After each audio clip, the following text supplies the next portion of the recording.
Hey guys, welcome back to Our Family Nest. So it is Candy, and today we're just gonna chat about some stuff, answer some questions, and right off the bat, I have to admit, you guys are catching me in a lie because I told you in the last video, I'm like, sorry, this video was just me. I promise next video I'll have Carly or I'll have Ken, and it's just me. So first off, Carly, oh my gosh, that girl has so much going on right now. It's insane.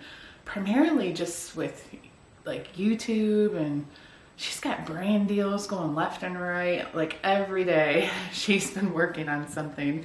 So I thought about yesterday, I was like, well, we could hop in the car, we could do this, we could do that. And there was not a moment throughout the day that she wasn't busy doing something. So I'm like, all right, I know next week's a short week because of Thanksgiving. I gotta let her get all this stuff done because some of her videos are like Black Friday things, and you know, it's all gotta get done before next week. So I was like, well, scratch that idea. So anyways, it's just me. First, I just wanted to give you guys a little like life update, kind of what's been going on. Everything's been going well. Last night I was up until about 2 a.m. just finishing season 5 of Suits. And let's just say it's a problem. I was actually doing the math and I'm like, wow, I still have 3 seasons to go. There's 16 episodes in a season. Like that's a lot. I still have a lot to go, but it's like, I don't know, when you start on this path, like how do you stop? I don't know. And then part of me is like afraid how I'm going to feel when this is all said and done. Like I'm gonna be so sad because then there won't be any more, and those people, you know, like especially Meghan Markle, I love her, and clearly she's not gonna be on a TV show like that ever again.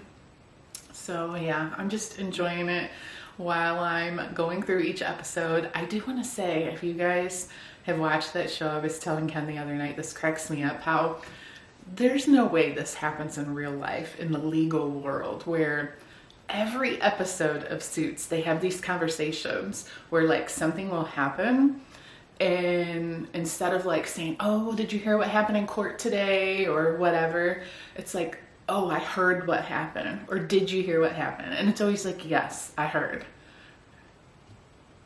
Where did they hear this stuff? Like, it's such a lie. Like, that is not real life. There's no way. They would just happen to be somewhere and Jessica heard how Harvey's court case went. Like, I don't know, it just blows my mind. I get why they do it because it saves the having to have that conversation of telling what we just saw happen.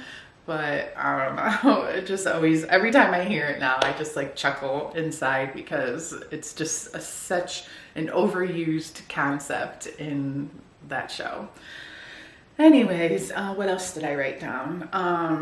I'm really, for the first time in a long time, looking forward to next month. Early next month, I have a doctor appointment, and I don't want to get in the specifics of like all the details because I guess I'll just save it till closer to the date, but it's with my OBGYN. I had called because I'm usually pretty good about going every year, but for some reason I just skipped 2023. I think the last time I was there was in May, maybe the summer of 2022. And so I called and I'm like, you know, I want to get in, just my checkup, get the order for my mammogram, all that stuff. And they're like, oh, well, your doctor's booked until April and we don't have her schedule for like that month. You're going to have to call back in a couple weeks. And I was just kind of bummed because I've just had a few things, female related things that I'm like kind of want to talk about and deal with a little bit. And thankfully she's like, well, we have a nurse practitioner. I could get you in with her much sooner. I'm like, bingo. So got in with her early December. Very specifically want to talk about hormones and maybe doing some testing. I don't even know if like you just get blood work done or how all that works, but it's just weird that I'm like, actually, when's my appointment? How much longer? Like, I'm looking forward to going to hopefully get some answers. The acne, the just different symptoms that I'm having that like I know that this could just be part of the stage that us women go through at this age, but at the same time, I feel like I shouldn't have to just ignore this for the next year or however long I'm gonna go through this. Last thing, oh, I wrote down Iron Flame. Blame it on Suits, I guess, or blame it on this Instagram account, Beach Reads and Bubbly, that I follow. She just shared her review of Iron Flame, and she gave it a 4 out of 5, which is great. That's like, she gives majority of her books 4 out of 5, honestly. Books that she reads, like that's her most popular kind of review, I guess. She just said she was nearly blown away through the entire book of Iron Flame, that it was a slow start through the whole first half of the book, and that's where I'm at. It's like I pick it up and I'm just like I just don't even, I haven't made a connection with the story in terms of like, I don't really care what happens next. I'm just not there yet, you know what I mean? So it's kind of a bummer. I mean, it was like the most highly anticipated book this year, especially for me. I don't know if any of you, but I don't know, Fourth Wing was just so good. And I think she said that's the problem, is it's already been said that this is going to be a 5-book series. So imagine being a writer and know you have to like drag this story out pretty much for 5 years. And there's just a lot of world building because it's a fantasy book.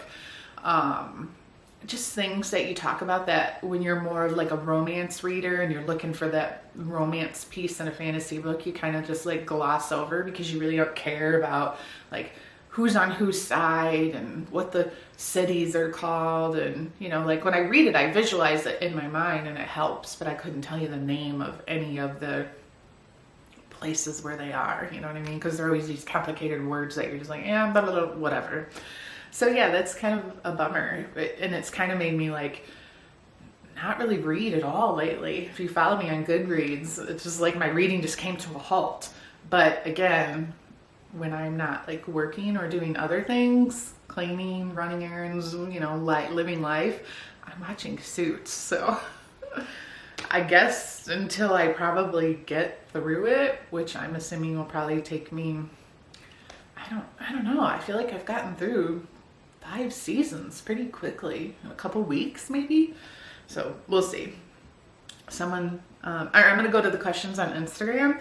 What are your plans this weekend? I just love when they're like, I love when they're really deep questions that really make you dig deep and really make me think. And then others that are just like, hey, how you doing?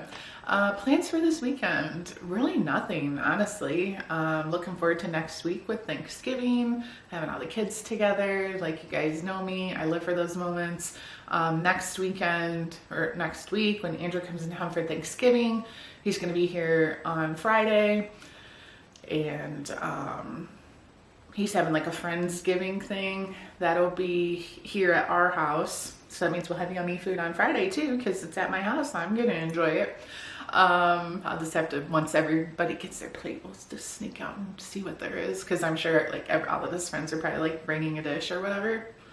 And I don't know if it's gonna be like party food, Thanksgiving food, what, we'll see. And then next Saturday, so he's staying in Thursday, Friday, and he said Saturday we'll see what the plans are, because Saturday is Chase's 21st birthday. So, and we don't even know exactly like what we're doing that day. I made some suggestions of some stuff that I thought would be fun, and he's like, no, I don't want to do that on my birthday. So I was like, okay, well, we'll figure it out. So I'm kind of just, this weekend's not a whole lot of anything special.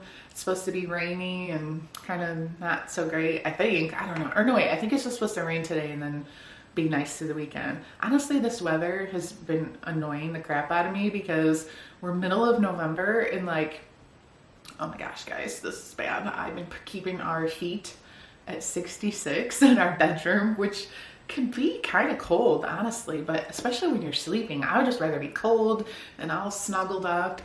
And if I had to grab another blanket, I would rather do that than be hot. And I have, right when we had that time frame when the air got turned off, but the heat wasn't on yet, and it was just so warm in our bedroom, it would be like 74, 75, and I thought I was dying at night. Like, I would just kick off the covers, and Ken said he'd wake up and I'd literally just be laying there, like I just get so hot. So I like it colder, but it's gotten worse because I think usually our heat throughout the whole house is generally about 68. Our house is very like well insulated.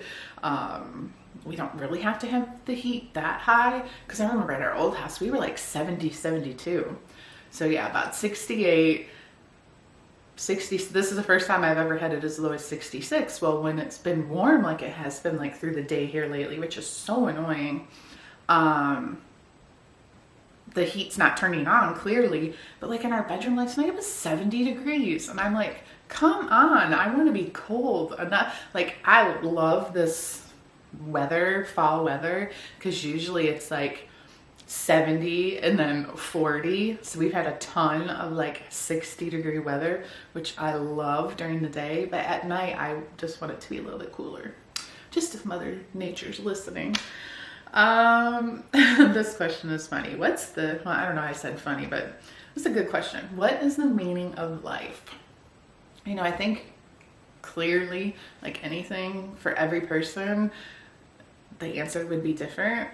I feel like I can't imagine like my life without family, without my kids. Like, I think actually this is the reason why sometimes I struggle with being sad and unmotivated and uncertain about my future, because for so many years everything always revolved around me being a mom and just being with my kids every single day in some capacity. Like every day it would be like, even at least just with Carly and I, like, oh, this is what we're doing today, and you know, or this is what we're filming today as a whole family. And I feel like that was such a like those moments to me, it's just like what life is all about, just being with family and creating memories. And I think it's important to have like a job or a career, or if you don't need to make money, you know, hobbies, interests, things that like excite you to wake up in the morning to look forward to the day. Like, I think all that's really important. And again, I think that's why sometimes this time in my life I struggle a little bit more, because those I have to work at sometimes thinking about what is my day going to bring. I don't always necessarily know, so I have to like create it instead of it just happening naturally.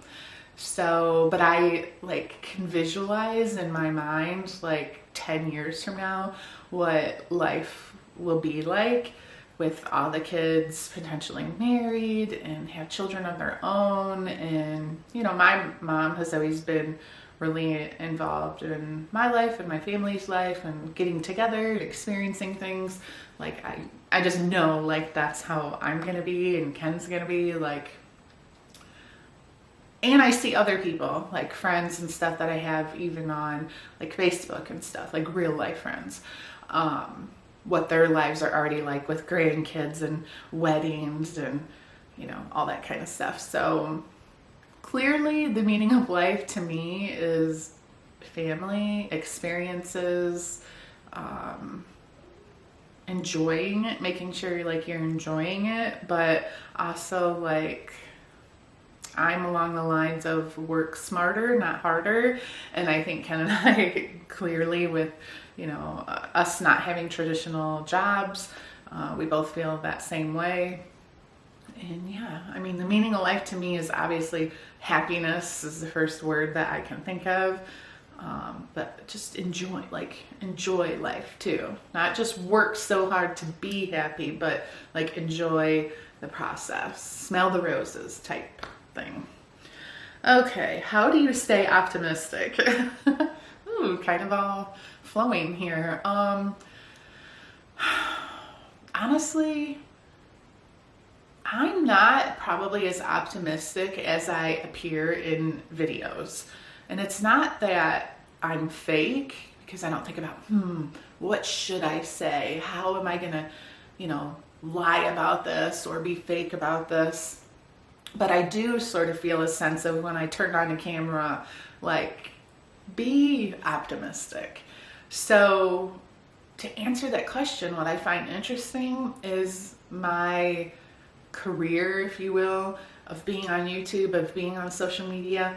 That is how I'm optimistic. Like, this is what keeps me from falling into a rut of like not being happy, or allowing myself to, like, if I'm sad about something or struggling with something and I want to just like go to that dark place, I can't stay there very long because I need to show up. Does, you know what I mean? Like, and I don't have to, but I tell myself I have to. So that just helps tremendously with putting my right foot forward most days. Not every day, because I don't film every day, and I definitely have my days where, you know, I don't get myself ready for the day, I don't go anywhere for the day, and sometimes that makes me unmotivated and sad, and the opposite of optimistic. So this situation right here is how I am so optimistic. So to give someone advice of how they can be more optimistic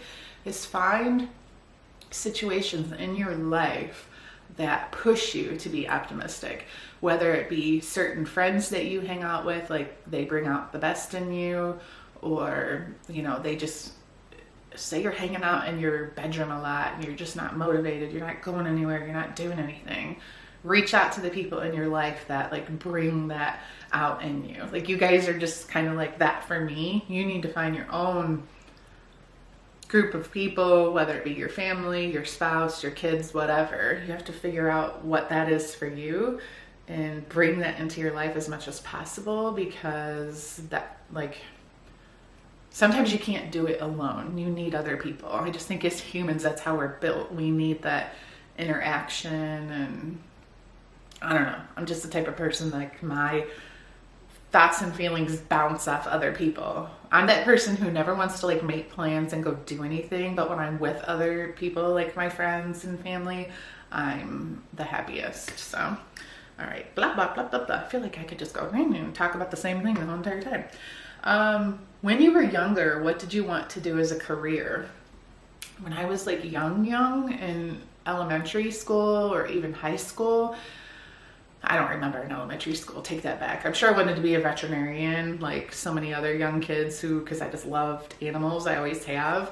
I remember thinking that for a time frame, but when I was in high school, I knew I wanted to do something in the medical field, but I thought I wanted to be a physical therapist, which is weird because usually people that want to get into physical therapy are like athletic, or maybe have gone through personal experiences themselves where they had to go to a physical therapist. I didn't even really know what it meant to be a physical therapist. I just thought that it would be a cool job. And in my mind, I always visualized that it would be working with like younger people. Let's say I was 15, 16 thinking this. I always thought in my mind, like, a 8-year-old who got hurt, like, needs physical therapy, or a 20-some-year-old playing football for their college gets hurt, needs physical therapy. I was registered for college with classes to start like the prereqs for physical therapy, and they were like, for you to apply to the physical therapy part of your degree, you need to have 200 volunteer hours. So some people were getting started on those volunteer hours the summer before college. And I was like, oh, definitely, I want to get a head start on this. I'd rather get it done when I'm not in school than when I'm in my classes, you know? So I volunteered at this local physical therapy place that's not even in business anymore. They were over by the mall, if you live around here, over by Franklin Park Mall. And I was probably only there 3 times. And it was the conversations that I had with those people that worked there that led me to believe that physical therapy was way different than what I visualized in my mind, whether it was because of what I saw on TV, or I don't even know where I got my ideas from. But it's a lot more with older people more than anyone. And growing up, I was always one of those people that felt not inferior. I don't know what the word would be. Just not comfortable around even older men, and not in like a pervy way. Just, I grew up without grandfathers. Both of my grandpas passed away. And I don't know, older men especially. And it's so stupid because now, as I've gotten older, I've learned that older men are the funniest people around, tell the best stories.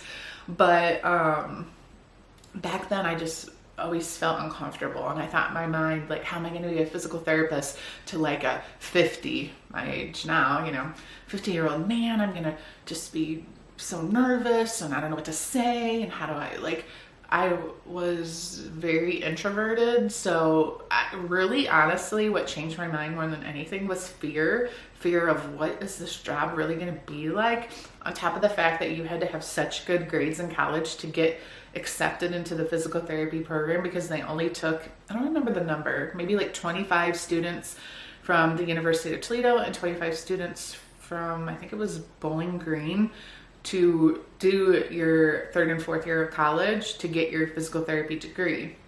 And now they've changed it completely. Is it a 5 or a 6 year degree? You have to get it's probably 6 years, because you have to get your master's.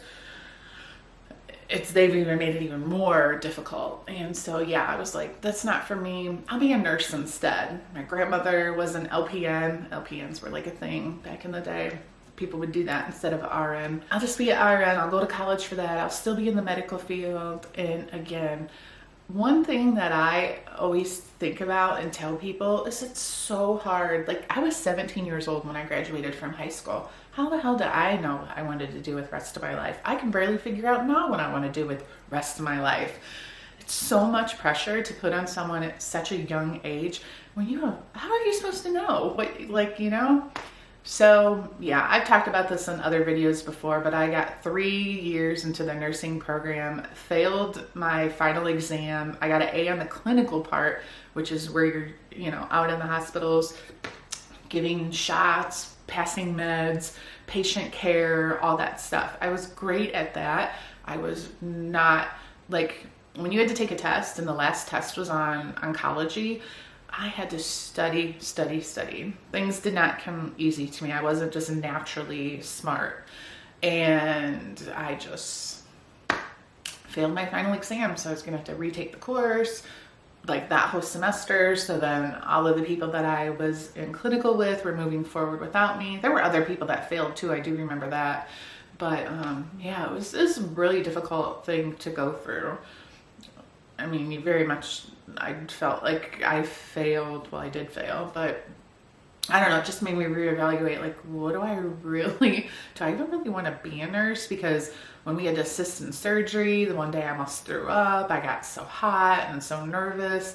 I just was not a confident person at that age at all. Any little thing that could, like, knock me down a notch, I let it affect me severely. I just was not good at pushing myself to do or be better, because I was just, I don't know, not confident enough in myself. I guess that's the only words I can think of to describe it. So yeah, I ended up dropping out of college, used the experience that I had, because I did learn a lot in the medical field, and started working in doctor's offices, ended up getting into medical billing for a while. And then my last job before I got pregnant with Blake, and then never went back to work back in 1999 when Ken and I got married.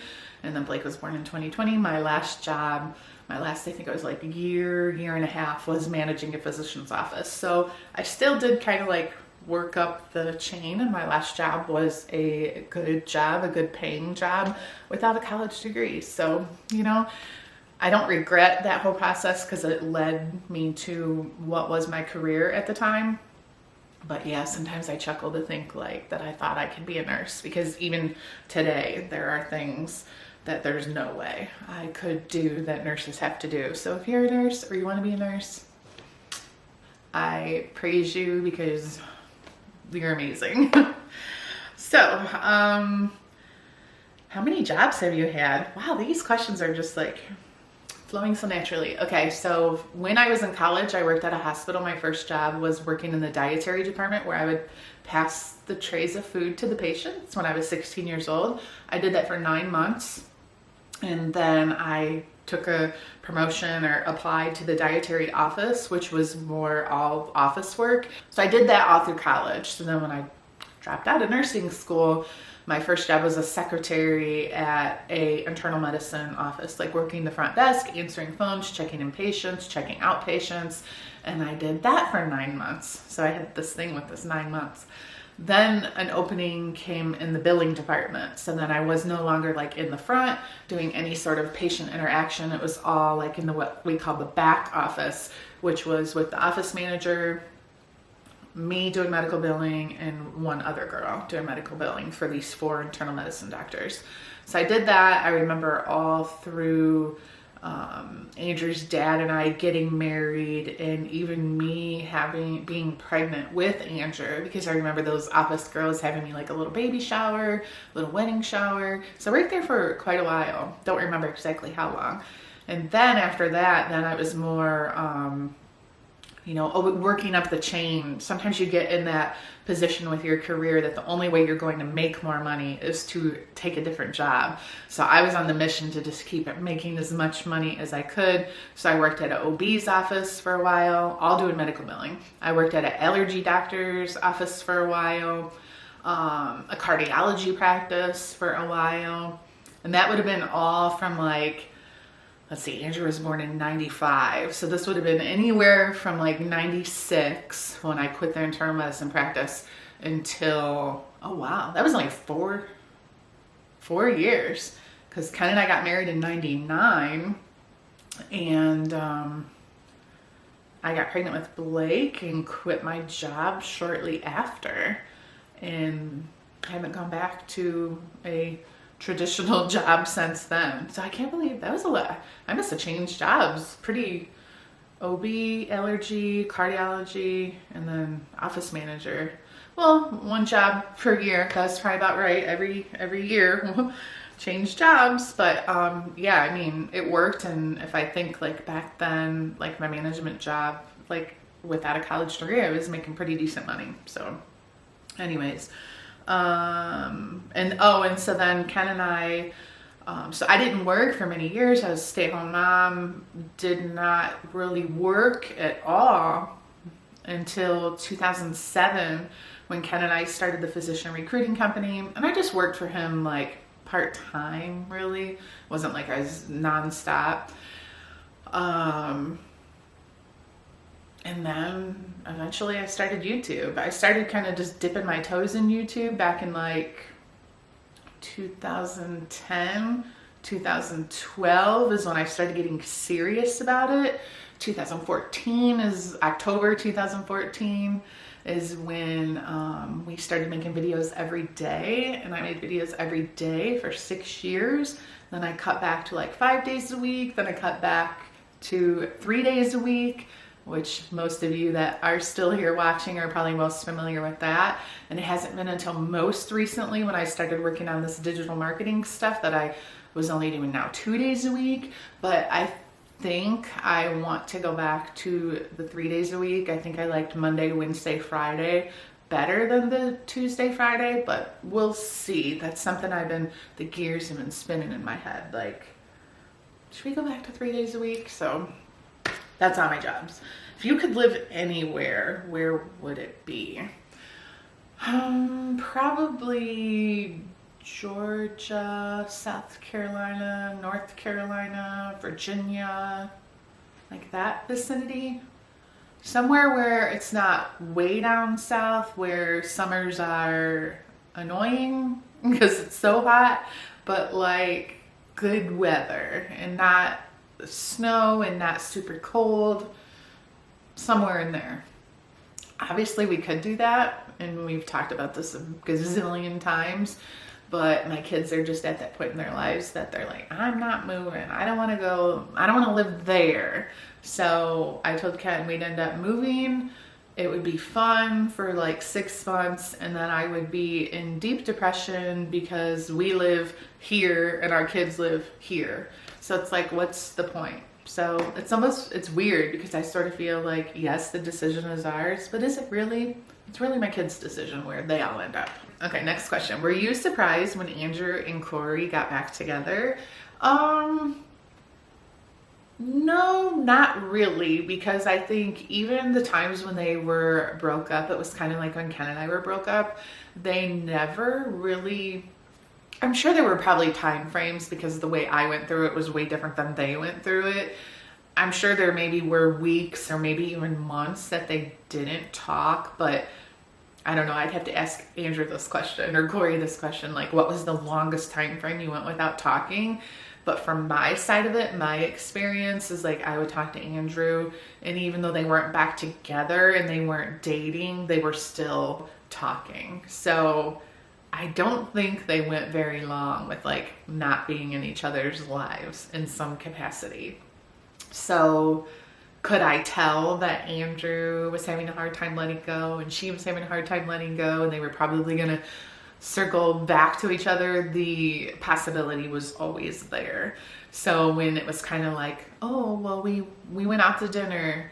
Oh, we did this. And okay, you know, Andrew and I would have conversations. And then next thing you knew, it would be like, oh, we're back. I don't know if he ever said we're back together. I think it was just like a ease back into it process. I don't think he ever called me up and was like, well, just so you know, we're back together. It just like sort of happened gradually from my perspective. So no, I wasn't very surprised. Who taught Carly to drive? You or Ken, or did she take driving lessons? Here you have to do both if you're under 18. You have to go through like driving education, which includes so many hours with the driving instructor, so many hours where you have to practice with an adult, and then you take your certificates of completing all those things to go take your official driver's test. So yes, she I want to say like Ken initially taught her how to drive like the first few times, like starting out in a parking lot and then out on the road for the first few times. Then she went through the driving school, and then I would say most of the practicing from there forward was with me. Will you ever quit YouTube? I'm gonna make that my final question. You guys, I love when you come up with these hard ones. I would not say, oh, I'll never, ever, ever, ever quit, because I just think that's silly to make that statement. I do feel like I'm definitely going to be on Instagram as long as it exists. In fact, if there's sometimes I think about what it would look like if I only just were on Instagram, where I could just do more of like sharing my life and stories and things just on Instagram, because there's so many times I like, oh, I'm gonna pick up my phone, I'm gonna tell these guys blah blah blah blah blah, and then I'm like, no, because I'm filming it for the vlog, and then it's like the same content twice. Like, I really like following people on Instagram and seeing their lives through Instagram. And some of them that I follow even have YouTube channels, and I never watch their YouTube. I don't watch any YouTube anymore. So the fact that anyone's even still here is, I mean, such a blessing and amazing. And I really wish, some people say that, oh, YouTube's gonna circle back around and it's gonna be popular again like it was 5-6 years ago. That would be amazing. But I just feel like the more shorter form content is what people are looking for. And I feel like the future, it would be headed more towards in the direction of the Instagram and TikTok versus something similar to YouTube. So it's hard to say. I would say that I would probably still exist on YouTube in some capacity, even if it was one video a month, just to share like, oh my gosh, you know, Blake just bought a house, and, you know, like, just the big moments that I just feel like there's such a connection. Like, how can I, like, someone said before, like, we need to know how the continuation of the story. And, you know, what's that 90-year-old woman, I follow her on Instagram, I forget her name, but she's always like, here's my outfit, and her husband died or whatever, and she always says she has a date, and it's her grandson that like helps her do her social media stuff, but she's freaking 90 some years old on Instagram doing brand deals even. I'm like, oh my God, that could literally be me. But you'll know when I do. It's not like all of a sudden it's going to disappear off the face of the earth. It'll be, you know, a conversation. And like I said, I'll in some capacity still exist on social media somewhere, you know. I would never just be like, okay, I'm completely done, and you would never hear or see from me again. But all right, guys, thank you so much for watching. If you enjoyed this video, give it a thumbs up. Comment down below, what are your plans for the weekend? What are you guys up to? What's going on for Thanksgiving? And are you going out of town, or people come to you? Like, I love when people leave me like conversation comments. I read them all, guys. Now I'm to the point, you know, with our channel getting less views and that sort of thing.